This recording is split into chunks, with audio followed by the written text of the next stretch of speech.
YouTube ప్రేక్షకులకి మన channel అభిమానులందరికీ జై శ్రీరామ్. ఫ్రెండ్స్, మన రాజ్యాంగ నిర్మాతలు సామాజికంగా ప్రపంచంలోని అత్యుత్తమ పదమైన అతి పవిత్రమైన పదమైన సెక్యులరిజాన్ని ఎందుకు చేర్చలేదో ఇప్పుడు మనకు అర్థమవుతుంది. ఫ్రెండ్స్, వాళ్ళు ఎంత గొప్ప దూరదృష్టితో ఆలోచించి ఆ పదం ఎందుకు చేర్చలేదు. వాళ్ళు మనుషులే, అంతే ఆలోచించలేదు. కానీ ఆ విషయం ఎందుకంటే అప్పటికి సెక్యులరిజం అనేది ప్రపంచం మొత్తం ఫేమస్ అయిన పేరు, కానీ భారతదేశ రాజ్యాంగంలో ఎందుకు పెట్టలేదు.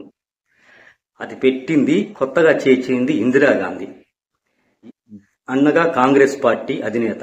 కాంగ్రెస్ పార్టీ రాజ్యాంగంలో లేని అంశాలకి కొత్తగా ఏదైనా యాడ్ చేసి అమెండ్మెంట్ తెచ్చింది అంటే అది హిందువులకి యమపాశమే.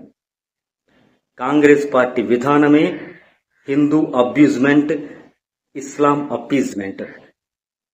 దాన్నే సెక్యులరిజంగా మార్చి పారేశారు. అదే సెక్యులరిజంగా ప్రతి పార్టీ అనుసరిస్తుంది. ఇప్పుడు భారతదేశంలో భ్రష్టు పెట్టిన సెక్యులరిజం యొక్క అసలు నిర్వచనం ఏందో చెప్తాను చూడండి. కాంగ్రెస్ విధానమే ఏంటది? హిందూ అబ్యూజ్మెంట్, ఇస్లాం అపీజ్మెంట్. ఇదే భారతదేశంలో సెక్యులరిజం. ఇది మొహమాటం లేని సత్యము. దీన్ని నేను ఎట్టి పరిస్థితి వెనక్కి తీసుకోను.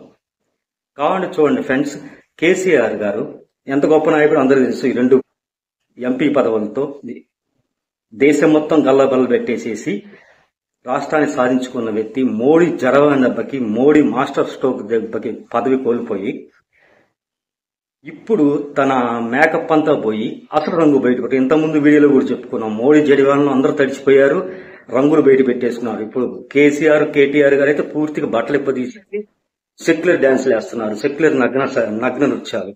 ఆ నగ్న నృత్యాలు ఏందో ఇప్పుడు చూద్దాం ఫ్రెండ్స్. ఆ నగ్న సత్యాలు ఏందో విందాము. జాగ్రత్తగా గమనించండి. భారతదేశంలో పాటిస్తున్న సెక్యులరిజం ఏందో ఒక్క సభలో చెప్పేశారు ఆ అయ్యా కొడుకులు కలిసి. బాగా గమనించండి ఫ్రెండ్స్. అక్షంతలు గడపాలి, తీర్థం పుచ్చుకోవాలి, పులిహోర ప్రసాదం తినాలి, ఊరేగింపులు తీయాలి. అంతేనా?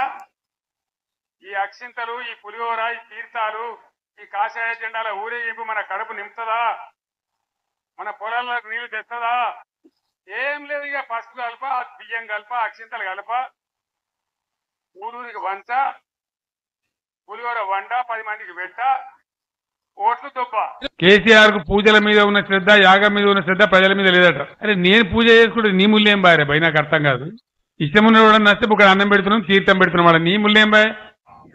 मुसलमान भाइयों को, बुजुर्गों को, बहनों को मैं सलाम करता हूं.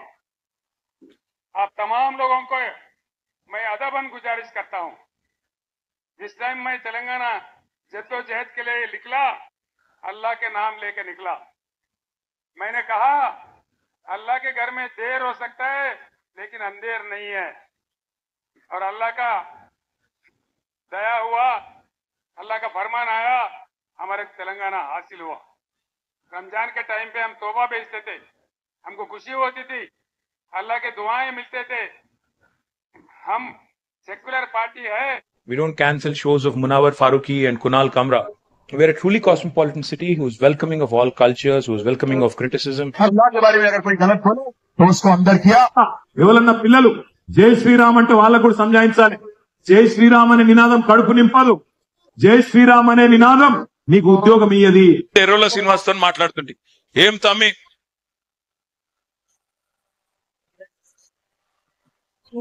इंशाअल्लाह आपके साथ सेक्युलर गवर्नमेंट बनाएंगे, आपके साथ रहेंगे. ఇప్పటివరకు వీడియో అంతా బాగా గమనించారు కదా. ఏం అర్థం చేసుకున్నారు? మీరు అర్థం చేసుకున్నంత కరెక్టే, కానీ మీరు ఊహించిన పాయింట్ ఒక్కటి చెప్తాను. ఈ వీడియోని చూపించకుండా మీ ఫ్రెండ్స్ని ఎవరినైనా అడగండి, వాళ్ళు ఖచ్చితంగా చెప్పలేరు. ఏంటి ఆ పాయింట్ అంటే, మోడీ అనే పరమహంస ఇప్పుడు వరకు మీరు పాలు అని భ్రమిస్తున్న దాంట్లో నుంచి నీళ్లను వేరు చేసి మీ ముందు ఉంచాడు. మీరు దేన్ని కావాలనుకుంటారో మీ ఇష్టం అని చెప్పేశాడు. జై హింద్, జై శ్రీ.